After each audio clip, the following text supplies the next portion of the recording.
Boa noite, sejam bem-vindos a mais uma nova edição do Jornal Saber Direito. Sou Eliane.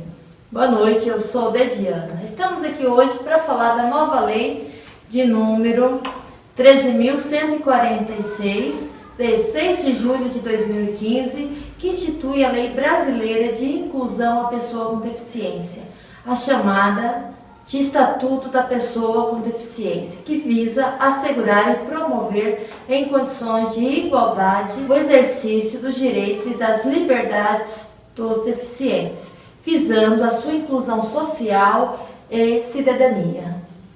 Essa lei fez alteração do Código Civil 10.406 das pessoas naturais, da personalidade e da capacidade, nos artigos 3º, onde foram revogados os incisos 1 a 3º e o artigo 4º. Uma lei essa que tem gerado grandes debates entre os civilistas. Realmente. Exatamente pelo fato de ter almejado a plena inclusão civil de pessoas que eram antes tidas como absolutamente e relativamente incapazes no sistema anterior. A intenção do legislador pode ter sido boa, mas para a sociedade os resultados são ruins, pois traz um prejuízo consideravelmente aos deficientes. A lei não deixa claro as especificidades da deficiência e a nova lei não faz mais distinção dos tipos de deficiência. Como fica agora a justiça, a ideia de justiça do Aristóteles? Como fica? Abre aspas. A justiça é tratar com igualdade os iguais, com desigualdade ou desiguais, na medida de suas desigualdades. Fecha aspas. Vamos saber um pouco mais sobre o assunto. Quais são os pontos positivos e os pontos negativos? E até mesmo saber como fica o processo de interdição dos artigos 3º e 4º do Código Civil. Exatamente. Essa matéria é com a repórter Paulina Rodrigues. Vamos trazer um assunto polêmico, referente à alteração do Código Civil pela Lei 13.146, que foi publicada no dia 6 de julho de 2015, que institui o Estatuto da Pessoa com Deficiência. Estamos aqui com um profissional na área de Direito, a doutora Alessandra Santana, que irá nos esclarecer algumas dúvidas a respeito. Quais foram as mudanças que sofreram os artigos 3º e 4º do Código Civil pela Lei 13.196 de 2015? A Lei do Estatuto da Pessoa com Deficiência veio abolir o preconceito entre os deficientes, tratando-os como seres capazes, exceto prova em contrário. Note-se que o novo conceito de deficiência pressupõe a análise do ambiente e não só as características do sujeito, repelindo a ideia antes majoritária de que a deficiência estava na pessoa e não na sociedade. Ou seja, a deficiência é um conceito dinâmico e relacional no sentido de que depende do grau de desenvolvimento da sociedade para estar caracterizado. Dispõe o artigo 3º que são absolutamente incapazes somente os menores de 16 anos. Os doentes e os deficientes mentais foram excluídos desse artigo. Quem são as pessoas que hoje podemos considerar como absolutamente incapazes e relativamente incapazes? Os relativamente incapazes são os maiores de 16 anos e menores de 18 anos, os ébrios, os viciados em tóxicos e os pródigos. Os absolutamente incapazes são os menores de 16 anos. Foram excluídos também as pessoas com deficiência. E como que fica o processo de interdição nos artigos 3º e 4º do Código Civil? No caso do artigo 3º, não cabe mais interdição, pois os menores de 16 anos são representados pelos pais. Quanto ao artigo 4º, poderão ser interditados mediante prova pericial, pois a incapacidade é relativa. Quais os pontos negativos e positivos com a mudança da Lei 13.146 de 2015 dos artigos 3º e 4º do Código Civil? A igualdade entre as pessoas é sempre um ponto positivo, mas a lei precisa prever medidas protetivas para aqueles que não têm plena capacidade de discernimento. Quanto ao ponto positivo, ao meu ver, é que as classes excluídas, que são os deficientes, terão mais liberdade para praticar os atos da vida civil, ser capazes, não precisam de prova disso. Quanto ao ponto negativo, para as classes excluídas, que de fato não podem praticar os atos da vida civil, por terem condições específicas suas, será necessária a propositura de uma ação judicial, com prova pericial, o que demanda tempo e custo. Voltamos ao jornal Saber o Direito. Dados do IBGE, Instituto Brasileiro de Geografia e Estatística, revelam que 6,2% da população brasileira tem algum tipo de deficiência. A Pesquisa Nacional de Saúde considerou quatro tipos de deficiência: a auditiva, a visual, a física e a intelectual. Dentre os tipos de deficiência pesquisados, a visual, a deficiência visual é a mais representada, atinge 3,6% dos brasileiros. É importante a atuação de diferentes profissionais na área, não é? Sem dúvidas. E é extremamente importante esses profissionais na área de saúde que têm essas equipes multidisciplinares, que exatamente vão estar auxiliando os relativamente incapazes no processo de inserção à sociedade. Os profissionais de saúde têm um papel fundamental na reabilitação da pessoa com deficiência, principalmente com relação à comunicação e à interação social. Saberemos mais com a repórter Herbênia. Diversas organizações e profissionais na área da saúde têm contribuído com projetos que visam um trabalho junto ao deficiente e à família. Projetos esses em prol da inclusão social, da dignidade do cidadão considerado relativamente incapaz. Vamos ouvir a fonoaudióloga doutora Moara Miranda da Gama, que vai falar um pouco sobre essa inclusão. Então, o fonoaudiólogo é o profissional responsável pela habilitação e reabilitação da comunicação. E a gente sabe que a comunicação é de extrema importância para a inclusão social.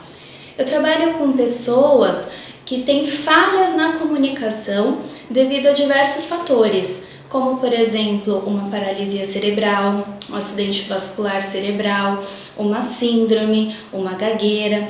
E todos esses fatores, eles acabam deixando a pessoa um pouco excluída da sociedade, muitas vezes ou por parte deles ou mesmo por parte da família, que tem um certo receio de tentar incluir aquela pessoa.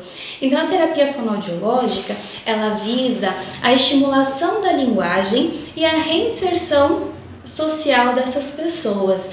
Então a terapia não é somente dentro da sessão, dentro do setting terapêutico, mas ela precisa extremamente do apoio familiar e usar essas dinâmicas, essas táticas que a gente ensina, os conceitos que a gente ensina dentro do contexto terapêutico, fora.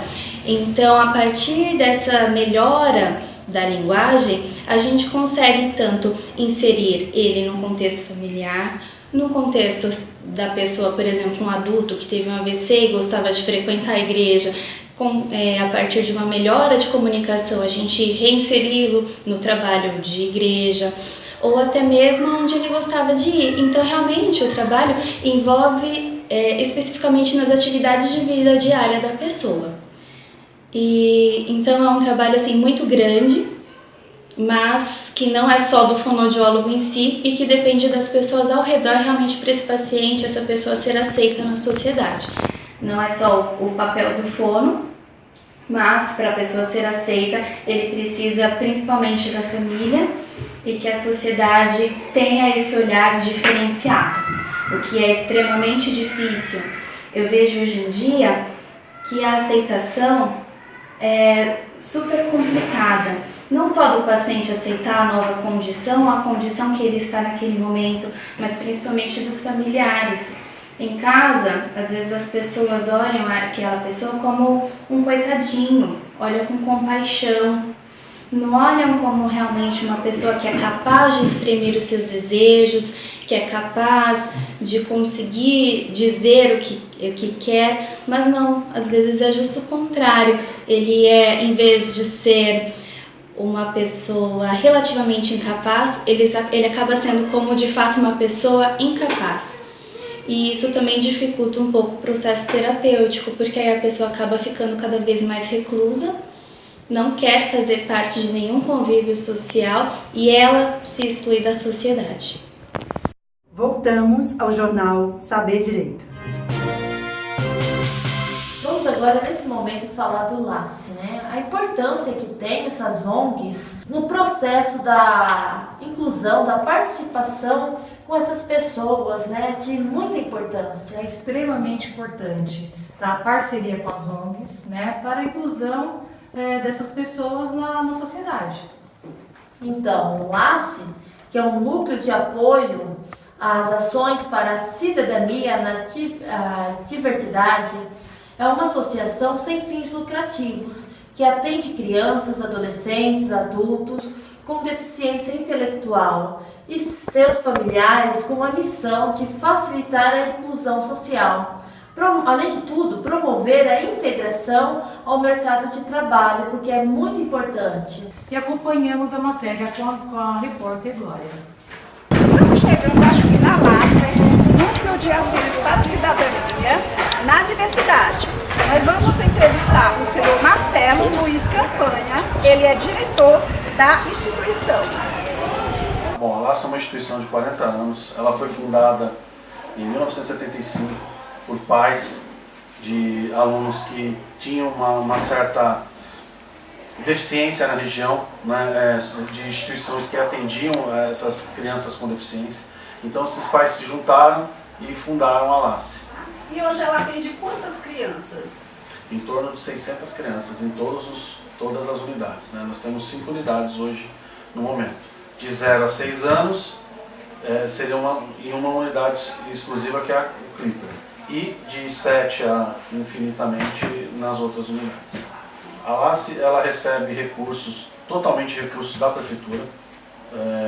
Então, a cada unidade nós temos um X determinado de pessoas para atender, mas é claro que nem sempre esse X é respeitado, né? Então, por exemplo, a sede mesmo, nós temos um convênio para 120 pessoas e atendemos 190. A LACE atende de pessoas com deficiência intelectual. Então, quando falamos do intelecto, né, então são várias, né? Então, desde paralisia cerebral, síndrome de Down, tudo. A LACE atende todas essas pessoas. E a ideia do atendimento dessas pessoas é fazer a inclusão delas na sociedade, é fazer com que elas se sintam cidadãs. Né? A ideia é essa, então, de fazer desde atividades domésticas pequenas até atividades de escritório, enfim. Com a alteração do Código Civil, com a Lei 13.146 de 2015, que trouxe para essas pessoas consideradas deficientes, né? Trouxe as garantias como direito, acessibilidade e igualdade com os demais. Para você, qual é a sua opinião em relação a essa mudança? Bom, eu acho que toda mudança é válida, né? Toda tentativa de mudança, tudo aquilo que for para beneficiar essa parte da sociedade, ela sempre vai ser válida. Porém, eu acho que só uma pequena alteração no código ela não vai resolver. Eu entendo que eles deveriam aprofundar um pouco mais nessa questão. Essa terminologia ficou muito confusa, eu acho que isso vai dar muita confusão do relativamente capaz com o incapaz.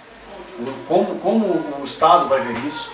Como vai se classificar o capaz, o incapaz, o relativamente incapaz, desculpe, o incapaz? Como que a gente vai fazer essa classificação? Como que a gente vai determinar?